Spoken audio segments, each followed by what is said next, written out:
యస్తు సర్వాణి భూతాని ఆత్మ యస్తు సర్వాణి భూతాని ఆత్మన్యేవానుపశ్యతి సర్వభూతేషు చాత్మానం తతో న విజుగుప్సతే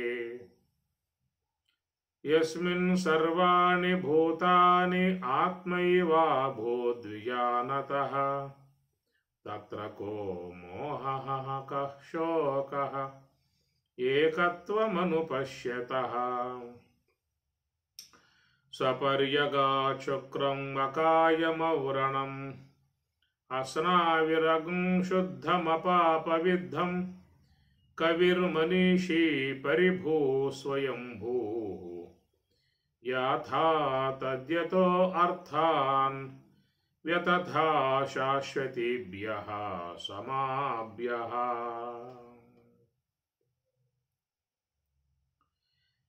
యః తు సర్వాణి భూతాని ఆత్మని ఏవ అనుపశ్యతి సర్వభూతేషు చ ఆత్మానం తతః న విజుగుప్సతే. యస్మిన్ సర్వాణి భూతాని ఆత్మా ఏవ అభూత్ విజానతః తత్ర కః మోహః కః శోకః ఏకత్వం అనుపశ్యతః అని రెండు మంత్రాలు కూడా స్వరూప అనుభవమును పొంది ఉన్నటువంటి వారి యొక్క విషయం, స్వరూప స్థితి, దేహ భావన కాకుండా ఆత్మభావన అనేటువంటిది, సర్వాత్మనా భావన. కనుక ఈ సర్వాత్మనా భావన అనేది రావాలని చెప్పన్నట్లయితే ముఖ్యంగా వారు ప్రస్థానత్రయాన్ని అధ్యయనం చేయాల్సి ఉంటుంది. ఈ సర్వాత్మనాభావం సంబంధం విషయమంతయు కూడా ప్రస్థానత్రయం అధ్యయనం చేసిన వాళ్ళకు మాత్రమే కలిగేటువంటి అంశం ఇది. మనకెన్నో గ్రంథాలు ఉన్నాయి, పురాణములు, ఇతిహాసములు, కావ్యములు, ఇట్లాగా అనేక గ్రంథాలు ఉన్నాయి.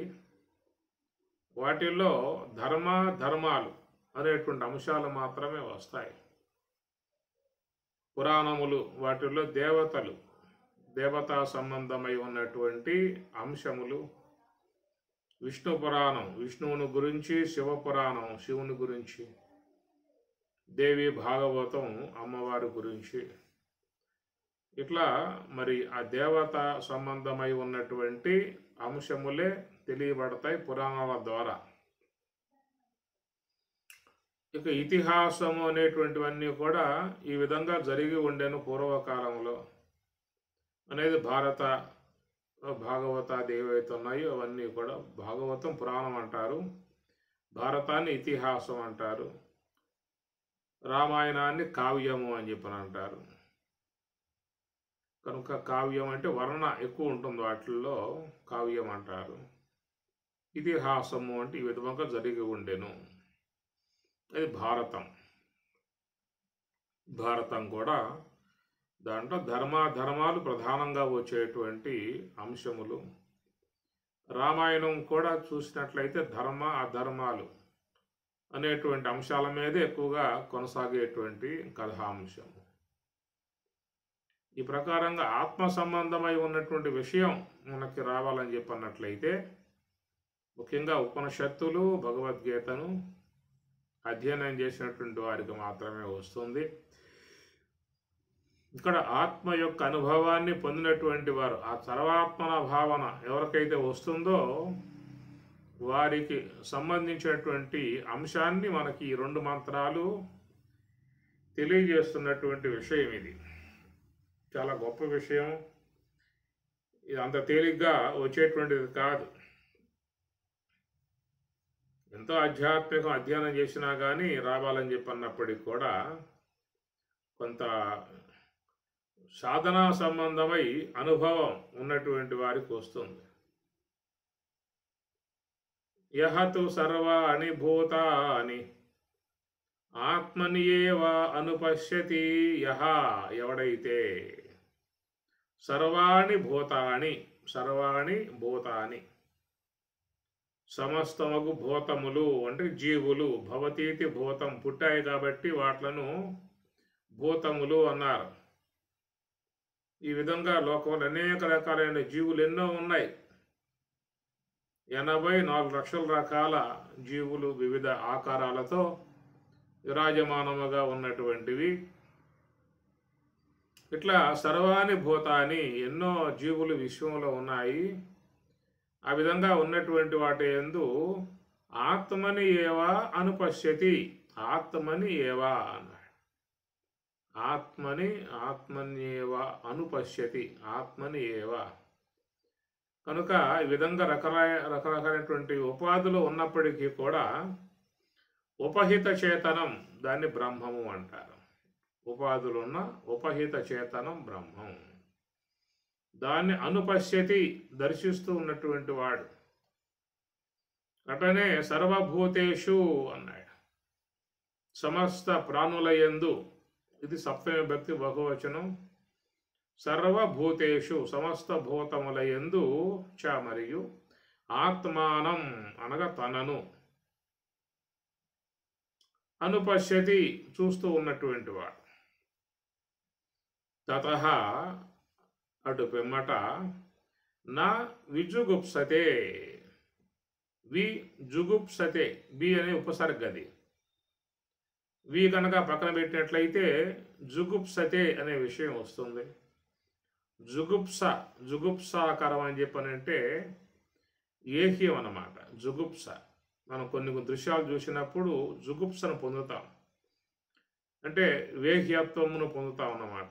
చాలా హీనముగా ఉన్నాయి, హీనముగా ఉన్నాడు అని ఇట్లాగా కొంత మనస్సులో జుగుప్స అనేటువంటిది ఏర్పడుతుందన్నమాట.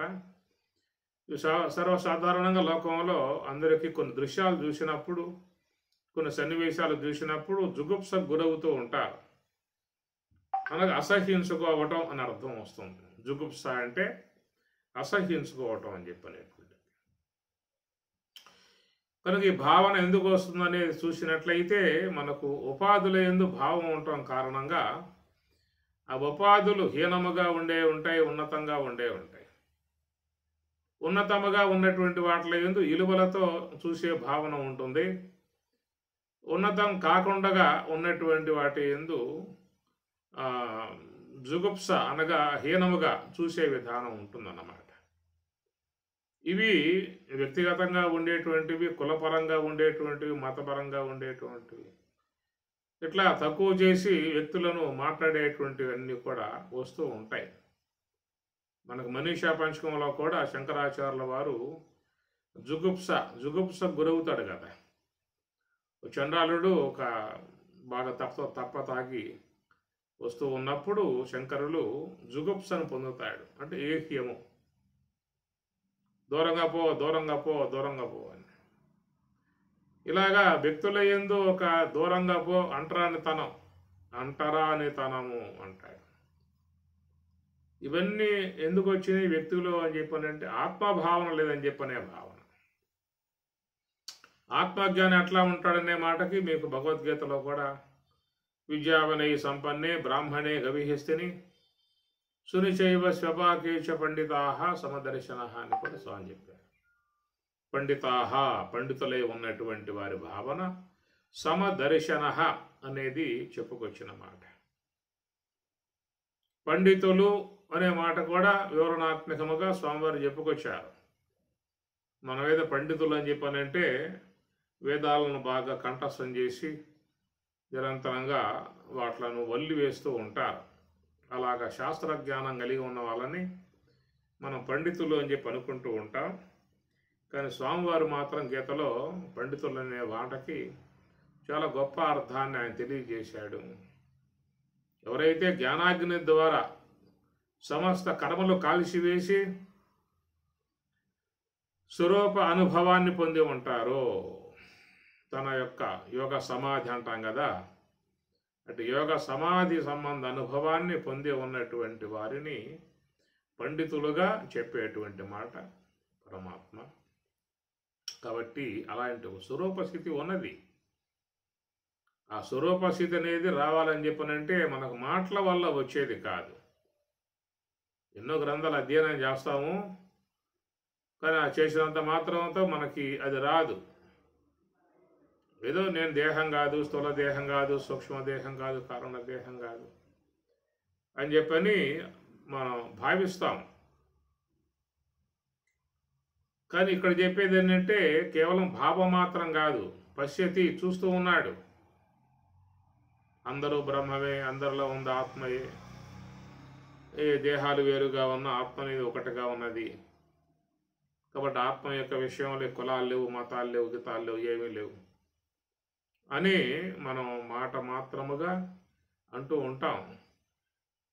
కానీ వ్యవహారం అనేది వచ్చినప్పుడు యథావిధిగానే మళ్ళా ఉండే విధానం ఉంటుంది. ఇది కేవలం ఒక అవగాహన అంశములో వచ్చేటువంటి మాట. ఇక్కడ అనుపశ్యతి అని చెప్పని చెప్తూ ఉన్నాడు. స్వరూప స్థితిని పొందినటువంటి విధానం.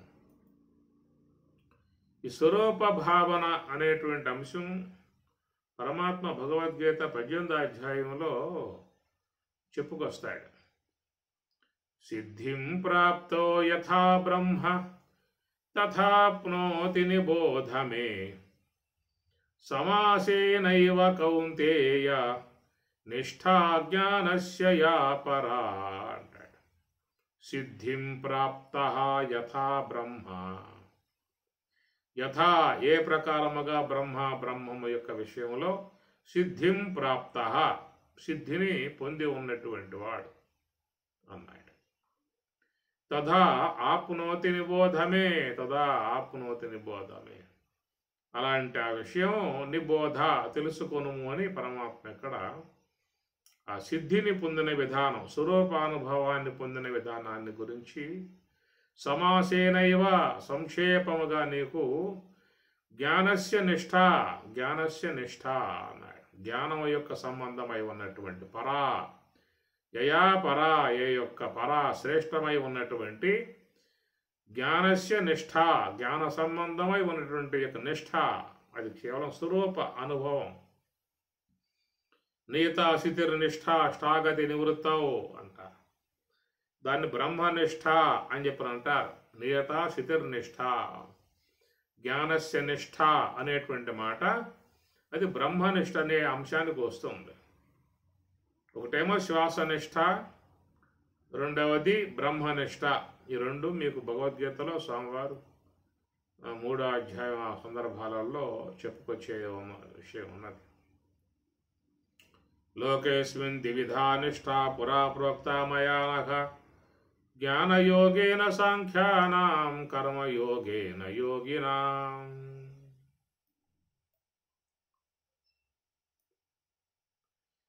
అస్మిన్ లోకే ద్విధా నిష్ఠా పురా ప్రోక్త, రెండు నిష్ఠలుగా స్వామి చెప్పిన మాట.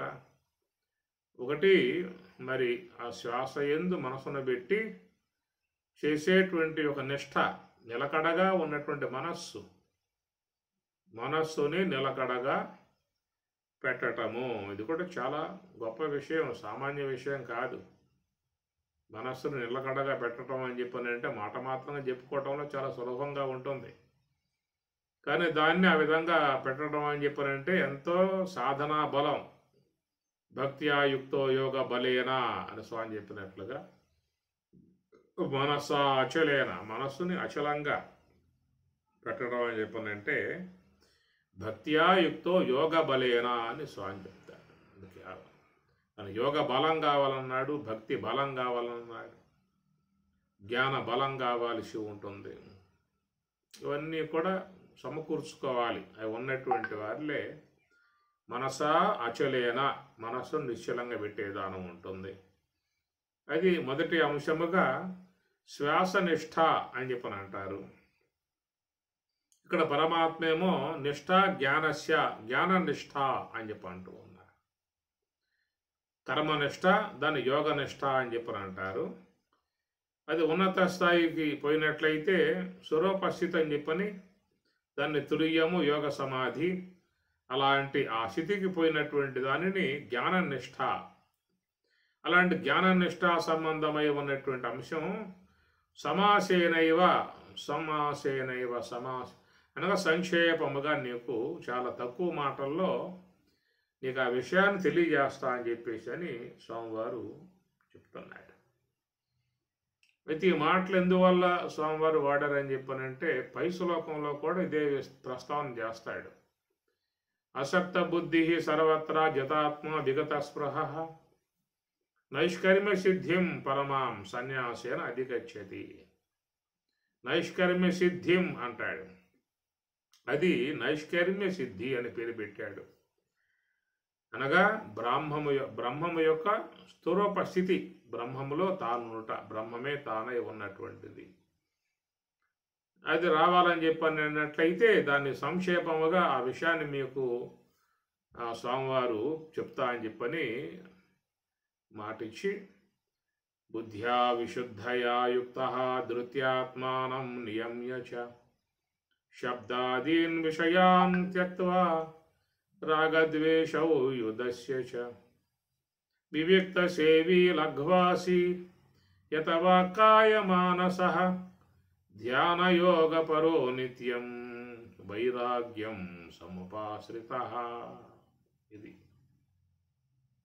సిద్ధిం ప్రాప్తో యథా బ్రహ్మ, యథా ఏ ప్రకారముగా బ్రహ్మము యొక్క విషయములో సిద్ధిం ప్రాప్త, సిద్ధిని పొందటం అనే దానికి ఇక్కడ చాలా మంచిగా స్వామివారు సమాసేనైవ సంక్షేపముగా నీకు చెప్తా అని చెప్పని ఆయన చెప్తున్నటువంటి అంశం చాలామందికి ఉపయోగపడేటువంటి యొక్క అంశం.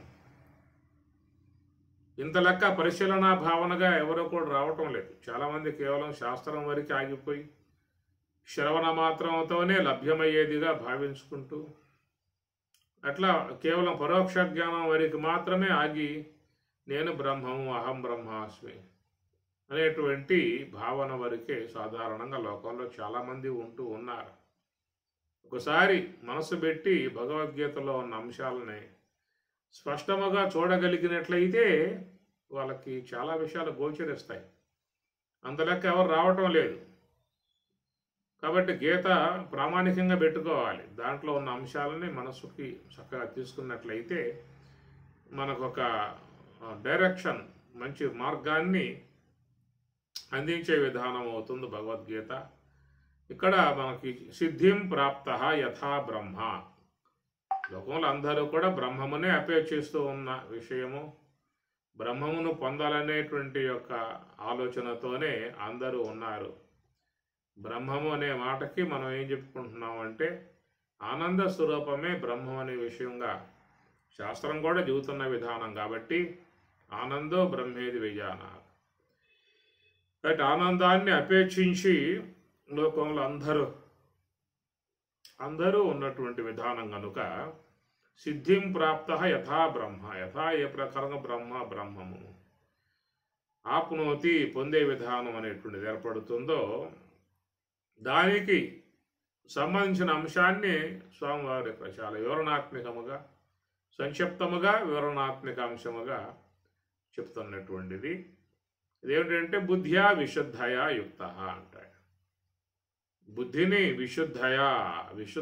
విశుద్ధత చేసుకోవాల్సి ఉంటుంది. ఇది గమనించాల్సిన అంశము. కనుక లోన ఉన్నటువంటి బుద్ధిని విశుద్ధ అంటే ఎలాంటి మాలిన్యాలు లేకుండా చేసుకోవాలి.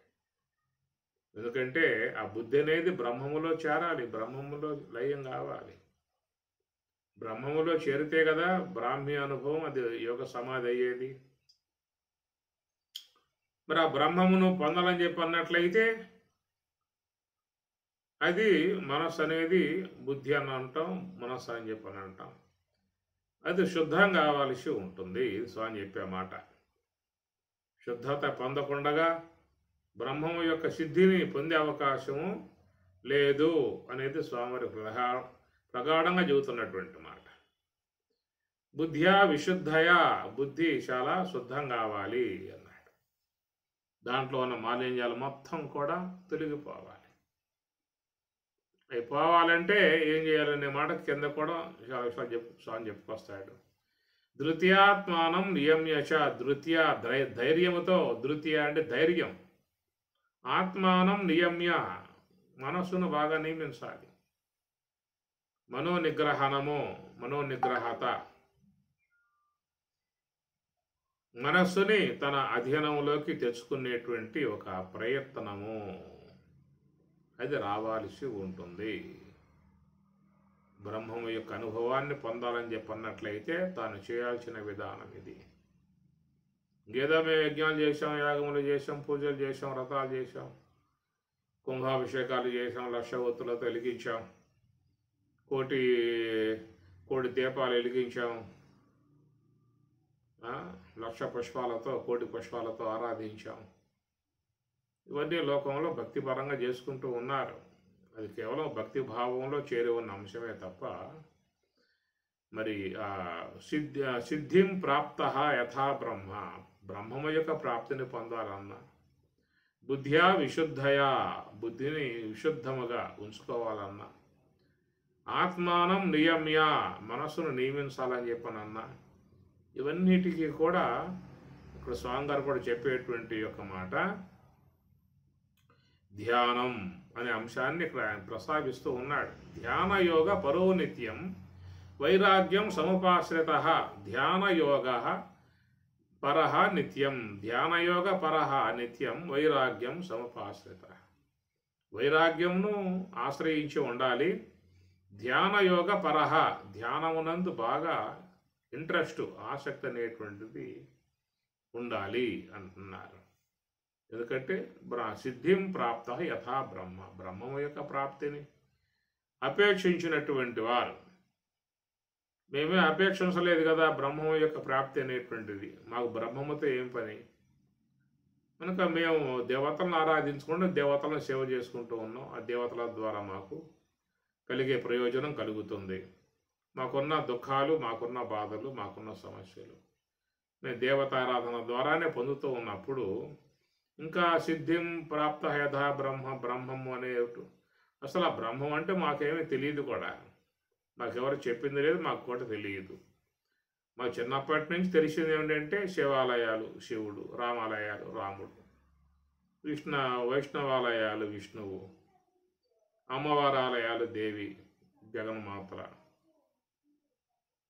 ఈ ప్రకారంగా మాకున్నటువంటి సమాచారం కనుక అలాంటి వాళ్ళని ఆశ్రయించి మేము చక్కగా జీవితంలో ఆనందకరమై ఉన్న జీవితాన్ని కొనసాగించుకోవాలని అనుకుంటూ ఉన్నాము అంటూ ఉంటారు. అందువల్ల ఏదైనా మనకి ఏ ఉపాసనా సంబంధ అంశాలు ఉన్నాయో దానివల్ల మీకు సిద్ధిం ప్రాప్త యథా బ్రహ్మ, బ్రహ్మము సిద్ధించే అవకాశం లేదు, బ్రహ్మం ప్రాప్తించే అవకాశం లేదు. వాటి వల్ల అవి కేవలం భౌతికమై ఉన్నటువంటి ప్రయోజనాలను పొందింపజేయటానికి ఉన్నటువంటి తప్ప సర్వమానవులు కోరుకునేటువంటి ఏ ఆనంద ప్రాప్తి ఉన్నదో అటు ఆనందాత్మకమై ఉన్నటువంటి బ్రహ్మప్రాప్తి అనేటువంటిది రావాలి అనేటువంటి విషయంగా చూసినట్లయితే ఇక్కడ స్వామి చెప్పామాట, మీరు చేయాల్సిన అంశం ఏంటంటే బుద్ధ్యా యుక్త, బుద్ధ్యా విశుద్ధయా, ముఖ్యంగా లోన ఉన్న అంతఃకరణాన్ని మీరు శుద్ధం చేసుకోవాల్సి ఉంటుంది. అనేక రకాలైనటువంటి యొక్క మాలిన్యాలు ఈ మనస్సులోకి చేరిపోయాయి, బుద్ధిలోకి చేరిపోయాయి. కనుక బుద్ధి అనేది విశుద్ధత కలిగి ఉండాలని చెప్పి అన్నట్లయితే ధృత్యా ఆత్మానం నియమ్య, ఆత్మానం అనగా మనస్సుని, ఆత్మానం తనను, ఆత్మానం మనస్సుని నియమ్య బాగుగా దాన్ని నియమించాల్సి ఉంటుంది.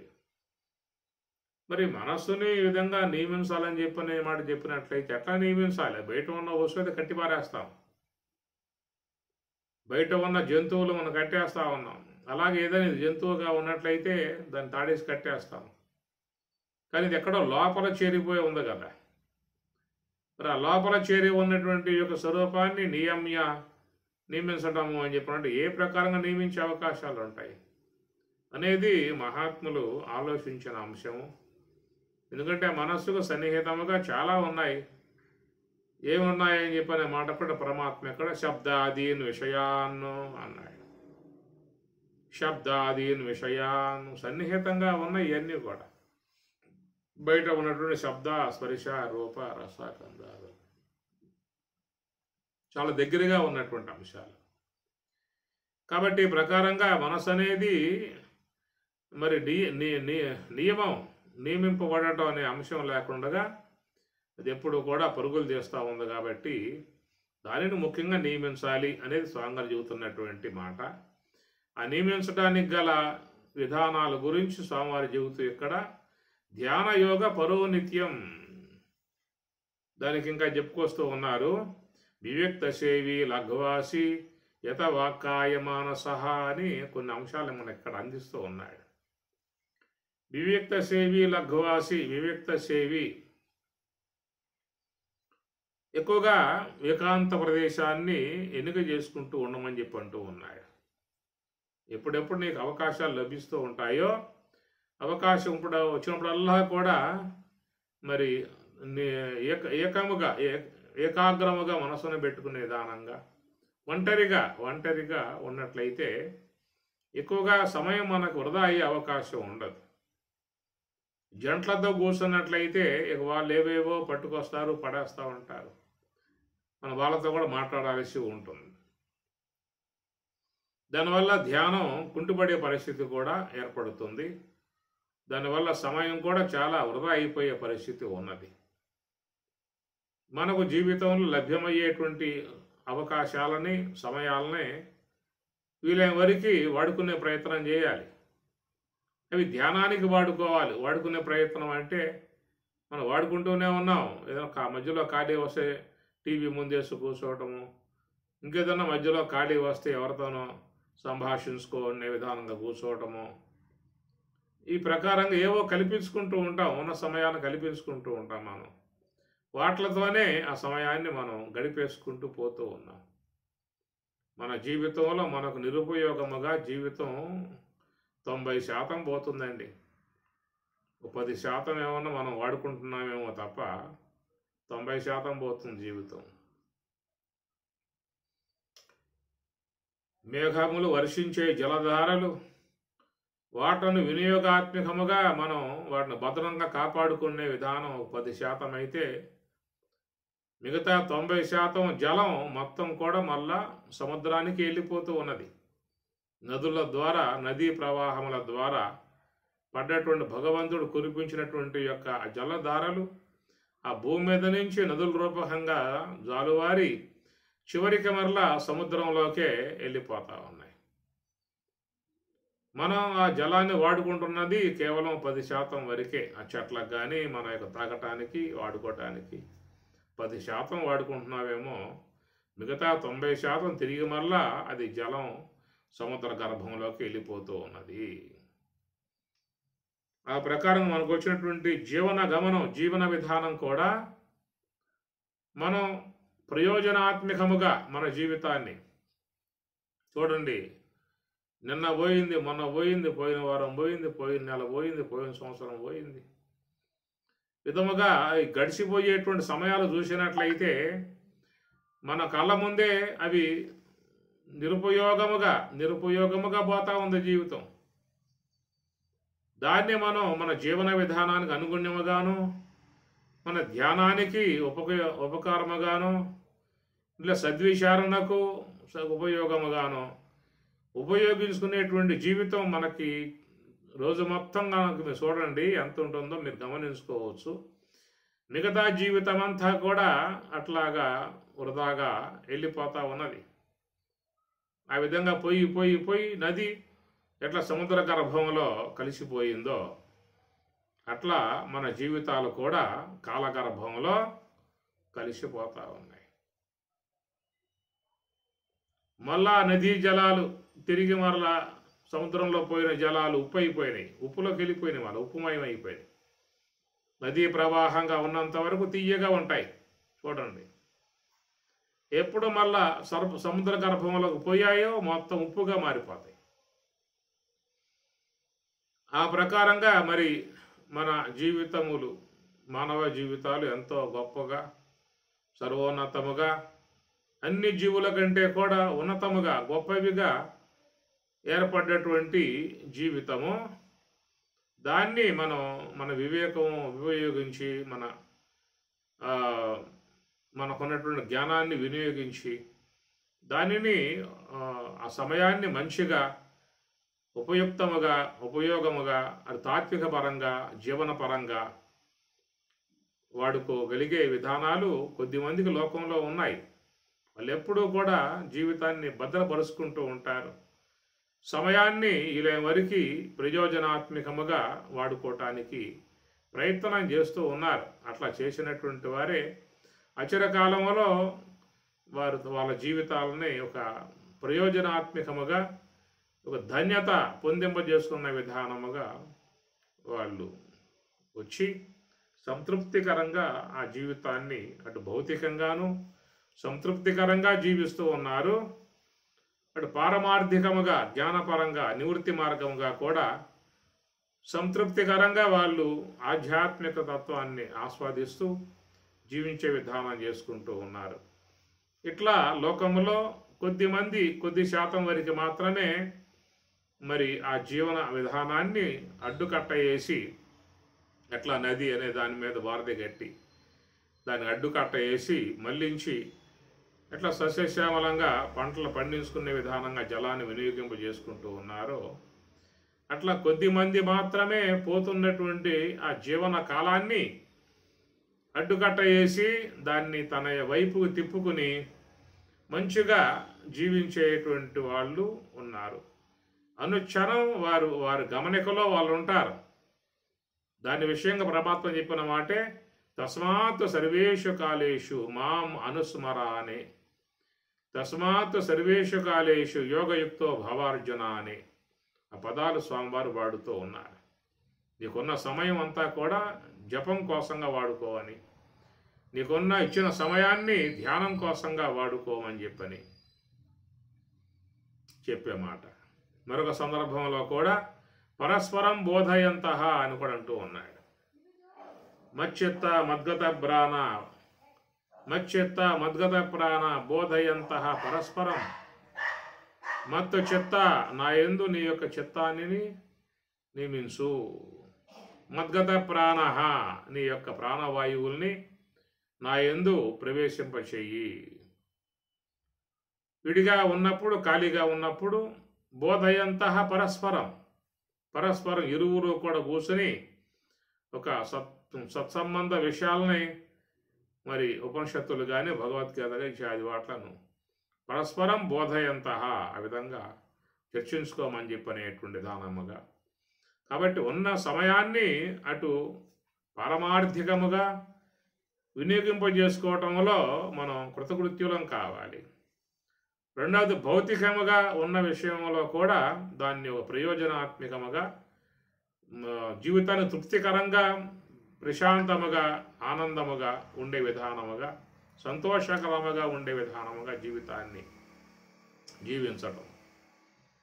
చాలా వరకు మన జీవితం చూసినట్లయితే ఇక్కడ స్వామి చెప్పే మాటల్లో వివిక్త సేవి లఘ్వాసి యథవాక్కాయ మానస ధ్యాన యోగ పరో నిత్యం వైరాగ్యం సముపాశ్రిత అనేటువంటిది ప్రయోజనాత్మకముగా ఉన్నటువంటి జీవన గమనాన్ని మనకి శ్లోకాల్లో చెప్పుకొస్తూ మన జీవితాన్ని మరొక మార్గం ఏం చేస్తున్నామంటే అహంకారం బలం దర్పం కామం క్రోధం పరిగ్రహం విముచ్య నిర్మమ శాంత బ్రహ్మభూయాయ కల్పతే.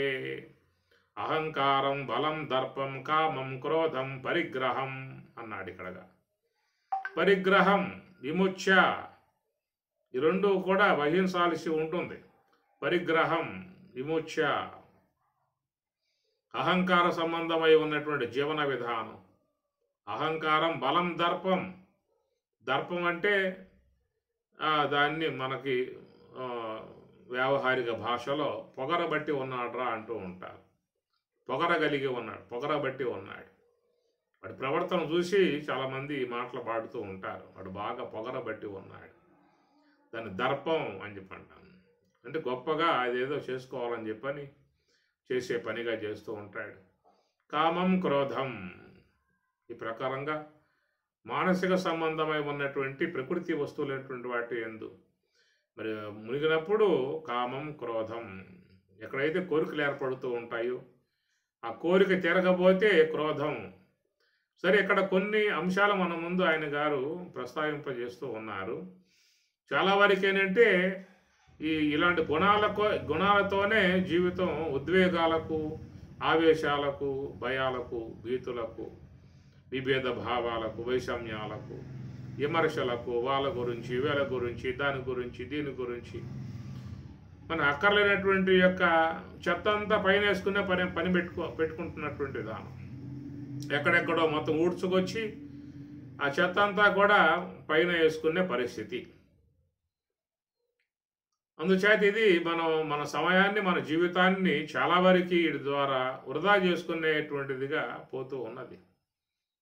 చాలా వరకు మన జీవితం ఇలాంటి వాటిలకే కొట్టుకుపోతున్న పరిస్థితిగా చూసినట్లయితే మనం చెప్పుకున్నట్లుగా భగవంతుడు మేఘముల ద్వారా, జలధరముల ద్వారా వర్షింపజేస్తే దానిని కాపాడుకోలేక అది ఎట్లయితే మొత్తం మళ్ళా పల్లానికి ప్రవహించి నదులుగా పోయి సముద్ర గర్భంలో చేరిపోతున్న అంశముగా చాలామంది జీవితాలు 35% ఈ విధంగా ఏ యొక్క ప్రయోజనం లేకుండా, అటు భౌతిక ప్రయోజనం లేదు, అటు ఆధ్యాత్మిక ప్రయోజనం లేదు, ఊరికే కాలక్షేపం విధానంగా గడిచిపోతూ ఉన్నాయి. ఇంకంటూ ఉంటారు, ఇంకా పొద్దుగోకలేదే, ఇంకా తెల్లారలేదే, పొద్దుగోకలే తెల్లారలేదే అంటే ఏమిటి, ఇంకా ఆయువు అయిపోలేదే, ఇంకా మనం ఎట్లాగే ఉండాలి, ఎంతకాలం ఉండాలి భూమి మీద, వెళ్ళిపోతే బాగుంటుంది కదా అన్న రీతిలో మాటలు వస్తూ ఉంటాయి. అనగా జీవితం యొక్క విలువ తెలియనటువంటి కోణములో మనుషులు ఎట్లాగా తన జీవితాన్ని నిరుపయోగముగా గడిపేసుకుని ఈ విశ్వం నుంచి నిష్క్రమించి వెళ్ళిపోతూ ఉన్నారు. ఎట్లా ఆ నది పోయి సముద్రంలో పడ్డప్పుడు ఉప్పుగా మారిపోతుందో, తీపిగా ఉన్న జలం ఉప్పుగా మారిపోతుందో, అట్లాగా ఎంతో ప్రయోజనాత్మకముగా, ఎంతో ఉపయుక్తముగా, ఎంతో తాత్విక ప్రయోజనం పొందే విధానముగా విజ్ఞానము, సుజ్ఞానము, ప్రజ్ఞానము, ఆత్మజ్ఞానం ఎన్నో వనరులు కలిగి ఉన్నటువంటి ఆ జీవితం చివరికి ఏమవుతుందని చెప్పనంటే ఇక్కడి నుంచి నిష్క్రమించి పోయి ఆ కాలగర్భంలో కలిసిపోయి అక్కడి నుంచి తాను చేసినటువంటి కర్మలకు ఫలితముగా అనేక శరీరాలు, విశ్వంలో ఉన్న శరీరాలు, సర్వాణి భూతాని అన్నారు కదా, అనేక జీవుల యొక్క శరీరాలు ధరించేటువంటి పరిణామంలో చేరిపోతూ ఉన్నాడు. అక్కడి నుంచి ఆ ప్రాణిక ఏ దేహాల్లోకి పోవడం జరుగుతుందో కూడా ఏమీ తేరిపార చూసే అవకాశం లేదు, చెప్పే అవకాశం లేదు. పోతున్నాడు, అంత ఆ జీవ సముదాయంలో పడిపోతూ ఉన్నాడు.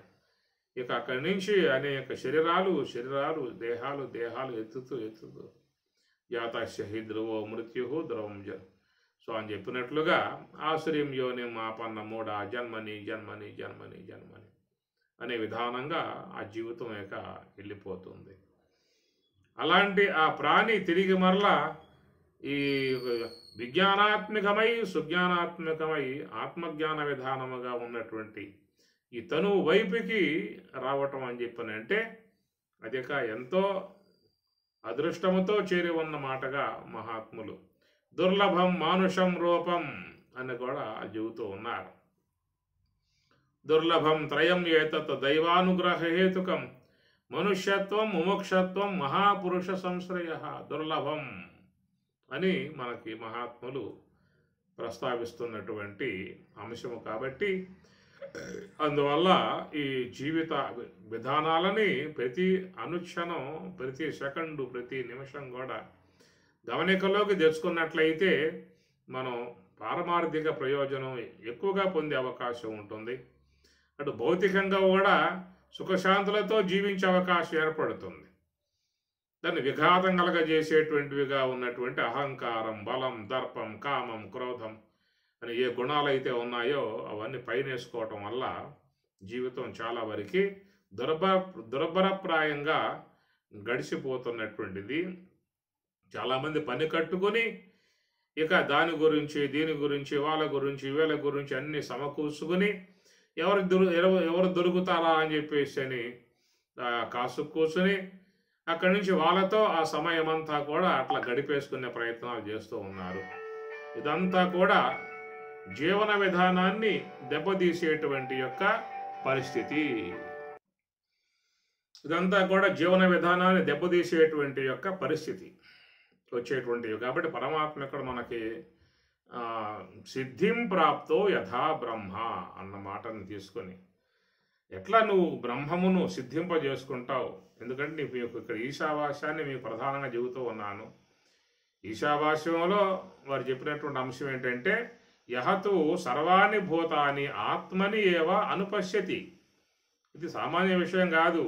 సర్వాణి భూతాని సమస్త జీవులలో ఆత్మని ఏవ తనను దర్శించే విధానం. ఇవన్నీ కూడా ఏంటంటే 4వ సోపానంలో చేరి ఉన్న అంశం ఇది. సర్వం కలివిదం బ్రహ్మ అని కదా. మొదటి సోపానం సోహం, 2వ సోపానం తత్వమసి, 3వ సోపానం అహం బ్రహ్మాస్మి, 4వ సోపానం సర్వం కలివిదం బ్రహ్మ. యహతో సర్వాణి భూతాని ఆత్మని ఏవ అనుపశ్యతి. అన్ని భూతములలో అన్ని దేహాలలో నేనే ఉన్నాను అనే భావన ఎవరికి వస్తుంది లోకంలో చెప్పండి? ఎవరికి వస్తుంది ఆ భావన? మనం కేవలం భౌతికంగా దేహాలు చూస్తున్నామే కానీ లోన ఉన్నటువంటి చేతన స్వరూపాన్ని చూడగలిగేటువంటి భావన సాధారణంగా ఎవరికి కూడా ఉండదు. కారణం ఏంటంటే మనం ఆ సోపాన త్రయాన్ని అధిరోహించలేదు కదా. ముందు సోహం రావాలి. సోహం యొక్క సూత్రం నిశ్చలముగా మనస్సుని స్వామి చెప్పినట్లుగా బుద్ధ్యా విశుద్ధయా యుక్త, బుద్ధ్యా విశుద్ధయా యుక్త ధృత్యాత్మానం నియమ్య. ధృత్యా ధైర్యముతో ఆత్మానం నియమ్య, ఆత్మానం మనస్సుని నియమ్య నియమించే విధానం. మనం చాలా వరకు ప్రాథమిక స్థాయిలోనే ఉన్నాం. అసలు మనస్సుని నిగ్రహించే విషయంలోనే మనం చాలా వెనకబడి ఉన్నటువంటి పరిస్థితి. ఒక్క క్షణం కూడా దానిని అట్లాగా ఆపగలిగేటువంటి శక్తి మన దగ్గర లేదు. కాసేపు అట్లాగా దాన్ని పెడదామని చెప్పని ప్రయత్నం చేస్తారే కానీ పెట్టగలిగే విధానం ఉందా అంటే మరో క్షణంలోనే మళ్ళా ఆలోచన ప్రవాహంలో మునిగిపోవటమే కానీ నిలకడగా మనం అనుకున్న విధానంగా ఆ శ్వాసపై నిఘా పెట్టే పరిస్థితి ఏదన్నా ఉన్నదా అని చెప్పనంటే బలహీనులం, చాలా బలహీనులంగా ఉన్నటువంటి వాళ్ళు. సాధనా విషయంలో దుర్బలమై ఉన్న విధానము, బలహీనత్వమును పొంది ఉన్న విధానం. ఇట్లా మనస్సుని ధృత్యా ఆత్మానం నియమ్య, మనస్సుని నియమించటం అనే విషయం కాడే దుర్బలులై ఉన్న విధానంగా ఉన్నప్పుడు ఇక 4వ సోపానము యొక్క సంబంధమై ఉన్నటువంటి అంశముగా చూడగలగాలి అని చెప్పన్నట్లయితే ఇంకెట్లా వస్తుంది అది? సర్వభూతస్థమాత్మానం ఏమి సర్వభూత యహతు సర్వాణి భూతాని ఆత్మని ఏవ అనుపశ్యతి. సర్వభూతేషు చ ఆత్మానం తతః న విజుగుప్సతే. అట్టి వాడట నా విజుగుప్సతే, జుగుప్సను పొందడు అన్నాడు. చెప్పే కదా, జుగుప్స అంటే ఏహ్యము అనగా అసహించుకోవటము. శంకరుడంతటి మహానుభావుడే మరి కాశీపట్నంలో గచ్చ దూరంగా బో అని చెప్పాను. సాధారణంగా లోకంలో ఈ యొక్క దేహం యొక్క భావన బాగా ఉండిపోవటం కారణంగా వ్యక్తులలో ఏకీయ భావం వస్తుంది. ముఖ్యంగా అసహించుకోవడం అనే భావం వస్తుంది. ఇది కేవలం ఒక దేహం యొక్క భావనతో ఉన్నటువంటి వారు కలిగేటువంటిది. అలాంటి ఆ స్థితి నుంచి మరి ఆ సర్వాత్మన భావన స్వరూప స్థితి 4వ సోపానముగా ఉన్నటువంటి అంశం వైపుకి పోవటానికి మీరు ఈ శ్లోకాలు కొంచెం అధ్యయనం చేస్తే 18వ అధ్యాయంలో స్వామి చెప్పే మాటలు అధ్యయనం చేసి ఆ ప్రకారంగా కనుక ఏమన్నా ప్రయాణం చేయగలిగి ఆ గమ్యాన్ని చేరగలిగితే ఈశావాస్యంలో చెప్పేటువంటి యొక్క మంత్రభాగం మనకి అనుభవంలోకి వచ్చే అవకాశం ఉంటుంది. తప్ప కేవలం ఒక మాట మాత్రముగా వినేసి నేను భూతములలో ఆత్మ యొక్క భావనగా బ్రహ్మ భావనగా ఉంటానని చెప్పానంటే అది కేవలం మాట మాత్రమే కానీ అలాంటి యొక్క స్థితి మాత్రం వచ్చే అవకాశం లేదు. అది రావాలని చెప్పానంటే సాధనా బలము, ఆ యొక్క అనుభవ స్థితి సిద్ధిం ప్రాప్త యథా బ్రహ్మము యొక్క ప్రాప్తి అనే దానికి బుద్ధ్యా విశుద్ధయా యుక్త ధృత్యాత్మానం నియమ్యచ శబ్దాదీన్ విషయాన్ని త్యక్త్వా రాగద్వేషం యుధస్య చ అని చెప్పనంటూ అలాంటి సాధకులు చేసుకోవాల్సినటువంటి యొక్క ప్రయత్నం ఏంటంటే వివ్యక్త సేవి లఘ్వాసి. వివ్యక్త సేవి ఎక్కువ సమయాన్ని ఒంటరిగా ఏకాంతముగా కూర్చొని తన యొక్క సాధన కొనసాగించుకునే ప్రయత్నం చేయాలని చెప్పి అంటూ ఉన్నాడు. వివిక్త సేవి అనగా ఎక్కువగా మనం ఈ యొక్క అనాత్మ సంబంధమై ఉన్నటువంటి విషయాలకు తావివ్వకుండగా, భౌతికమై ఉన్నటువంటి యొక్క వాటికి తావివ్వకుండగా, నీకున్న సమయాన్ని నీవు ఎట్లా దాన్ని సద్వినియోగం చేసుకోవాలనే విషయం మీద ఆలోచనతో దానిని ధ్యానపరంగా వాడుకునే విధానంలో స్వామి చెప్తూ, వివిక్త సేవి లఘు ఆసి, లఘు అంటే కొంచెం అన్నమాట, లఘు ఆసి, ఆహార విషయాల్లో కూడా కొంచెం జాగ్రత్తగా తీసుకోమని చెప్పనేటువంటి యొక్క మాట అన్నమాట.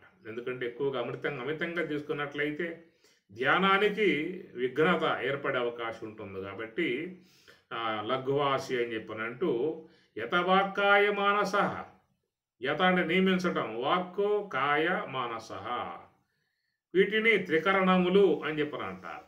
త్రికరణములు 3, వాచక, కాయక, వాచక, మానసిక, ఈ 3 కూడా యత వాక్కాయ మానస, వాక్కు కాయము మనస్సు అంటారు. త్రికరణములు వీటి గురించి పరమాత్మ ప్రత్యేకంగా కూడా ఒకసాట ప్రస్తావించడం కూడా జరిగింది. అక్కడ కాయక తపస్సుగా, వాచక తపస్సుగా, మానసిక తపస్సుగా అనే అంశాలు చాలా చక్కగా చెప్పుకొస్తారు. ఆ 3 శ్లోకాలు కూడా సాధకులై ఉన్నటువంటి వారు వాటిని గమనించి వాటిని కూడా బాగా మనస్సుకి అర్థమయ్యేట్లోకి పెట్టుకున్నట్లయితే చాలా ప్రయోజనం పొందే అవకాశము ఏర్పడుతుంది. దేవద్విజ గురు ప్రాజ్ఞ పూజనం శౌచం ఆర్చవం బ్రహ్మచర్యం అహింసా చ శారీరం తపః అని అంటాడు. అది కాయిక సంబంధమై ఉన్న అంశము. అనుద్వేగకరం వాక్యం సత్యం ప్రియహితం చేతు స్వాధ్యాయాభ్యసనం చైవ వాంగ్మయం తప ఉచ్యతే అని, ఇది వాక్కుకు సంబంధించినటువంటి అంశం. ఇది మనః ప్రసాద సౌమ్యత్వం మౌనం ఆత్మ వినిగ్రహ భావ సంశుద్ధి తపో మానస ఉచ్యతే. ఇది మనస్సుకు సంబంధించినటువంటి అంశం అన్నమాట. కాయక, వాచక, మానసిక, ఈ 3 చాలా ముఖ్యమై ఉన్నటువంటి యొక్క అంశములు. కాబట్టి పరమాత్మ ఇక్కడ యతవాక్కాయ మానస, వాక్కుని నీ యొక్క అధ్యయనంలో పెట్టుకోవాలి, శరీరాన్ని నీ అధ్యయనంలో పెట్టుకోవాలి, మనసును అధ్యయనం పెట్టుకోవాలి అనే మాటలు. ధ్యాన యోగ పరో నిత్యం వైరాగ్యం సముపాశ్రిత, వైరాగ్యం కలిగి ధ్యాన యోగ పరో నిత్యం, నిత్యం ఎల్లప్పుడూ కూడా ధ్యాన యోగ పరహ, ధ్యానమునందు ఆసక్తి కలిగి ఉండాలని చెప్పిన అన్నారు. ఇలాంటివన్నీ కూడా పెంపొందింపజేసుకున్నట్లయితే వారు లభ్యింపజేసుకునే అంశం ఏంటంటే సిద్ధిం ప్రాప్త యథా బ్రహ్మ. కనుక బ్రహ్మము యొక్క అనుభవం, యోగ సమాధి సంబంధ అనుభవాన్ని వాళ్ళు సిద్ధింపజేసుకోవడం జరుగుతుంది. అది చాలా గొప్ప అంశము. అది సోహం దాటాలి, తత్వమసి మహావాక్యం దాటాలి, అహం బ్రహ్మాస్మి, ఇదంతా మహావాక్యాలు, మనకు అవాంతర వాక్యాలు వేదం మనకు అందించింది. దాంతోపాటు మహావాక్యములు కూడా 2 అందించింది. అవాంతర వాక్యములు అనబడేటువంటివన్నీ కూడా గురువులు మనకి వివరణాత్మకముగా వాళ్ళు చెప్పటం జరుగుతుంది. ఆ తర్వాత మహావాక్యముల యొక్క అంశాన్ని గురించి కూడా తెలుసుకుని ఆ మహావాక్యములను అనుభవరూపకంగా సాధన ద్వారా తెచ్చుకోవాలి. కేవలం అవి విని ఉంటే ఊరుకోవటం కాదు.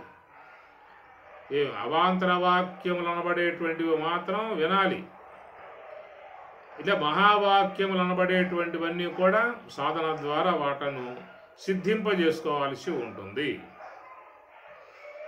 ఈ సోహం తత్వమసి అహం బ్రహ్మాస్మి అనే స్థాయికి పోయినటువంటి వారు పలుమార్లు బ్రహ్మమును అవలోకనం చేయగలిగితే, అలాగా చేసినటువంటి వారికి కలిగేటువంటిది ఇక్కడ ఈశావాస్యమునందు మీకు చెప్తున్నటువంటి మాట, యహతు సర్వాణి భూతాని ఆత్మని ఏవ అనుపశ్యతి. సర్వాణి భూతాని, సమస్త భూతములలో ఆత్మని ఏవా, నేనే అనే భావం, అనుపశ్యతి చూస్తున్నాడు. సర్వభూతేషు చ ఆత్మానం తతః న విజుగుప్సతే. సర్వభూతేషు సమస్త భూతములయందు ఆత్మానం తనను అనుపశ్యతి చూస్తూ ఉన్నాడు. అంటే సమస్త జీవులు, ఈ విశ్వంలో ఉన్న సమస్త జీవులన్నీ కూడా నా అధిష్టానములోనే ఉన్నాయనే మాట పై పాదంలో చెప్తున్నమాట.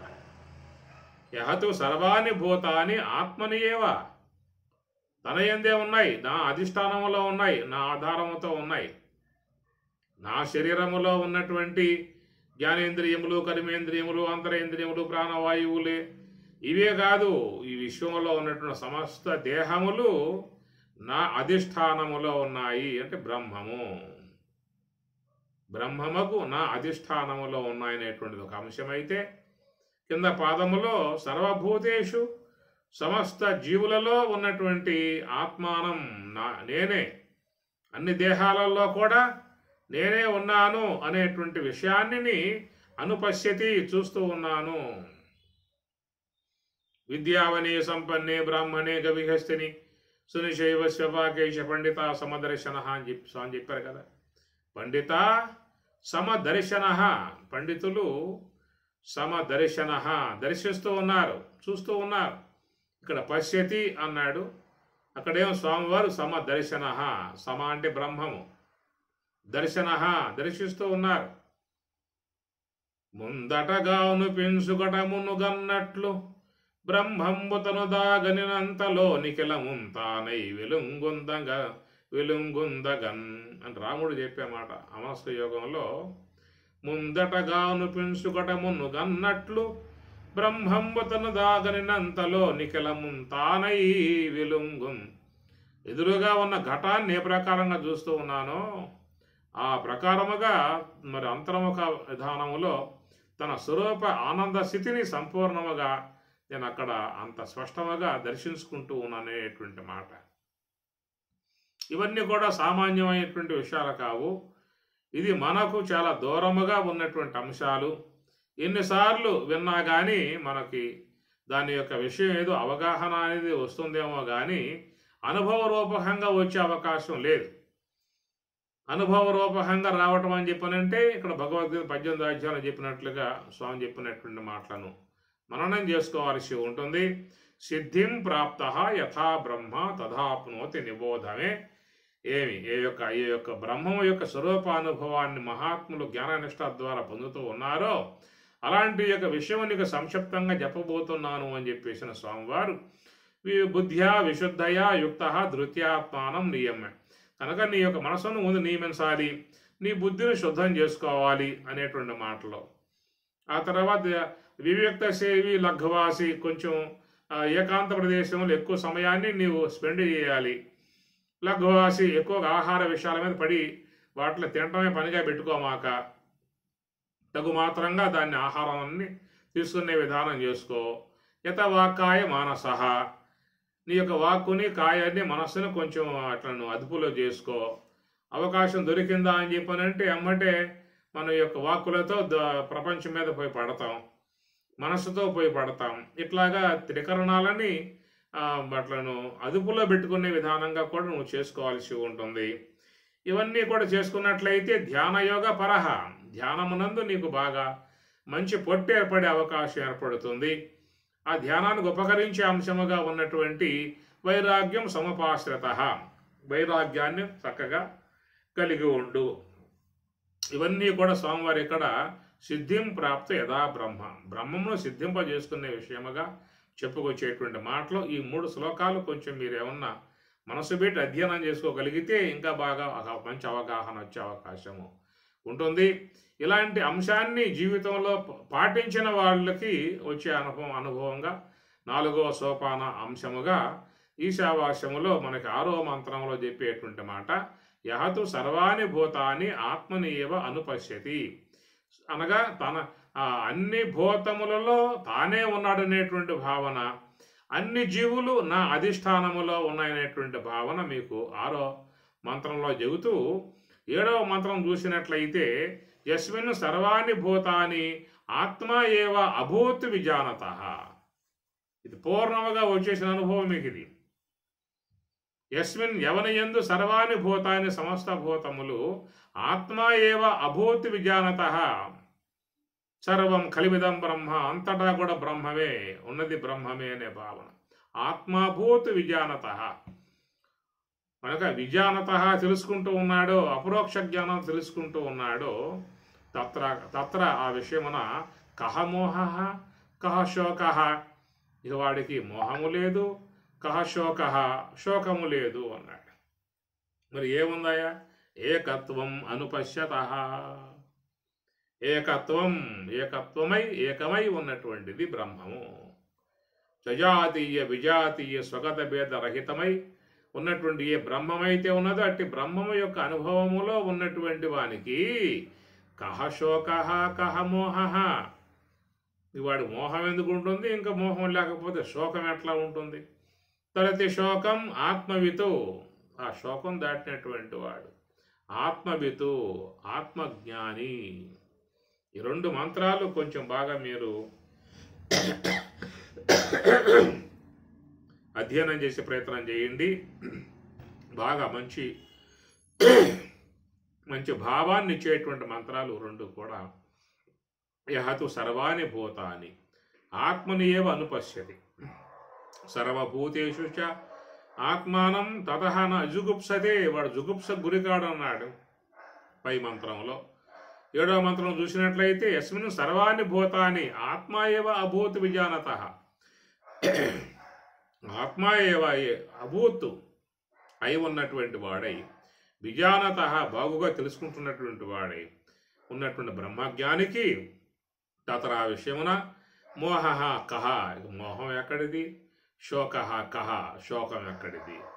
ఎందువల్లంటే ఏకత్వం అనుపశ్యత, వాడు ఏకత్వమును కేవలం బ్రహ్మమునే దర్శించేవాడుగా ఉన్నాడు కాబట్టి వానికి ఏహ్యభావము లేదు, మోహభావం లేదు, శోకభావం లేదు, అన్ని దాటి స్వరూపములో ఉన్నటువంటి విధానముగా చక్కటి ఆ బ్రహ్మజ్ఞానం 4వ సోపానంలో ఉన్నటువంటి మహాత్ముల యొక్క విషయం మనకి 2 మంత్రాలలో ఈశావాస్యంలో చెప్పుకొచ్చిన సందర్భం.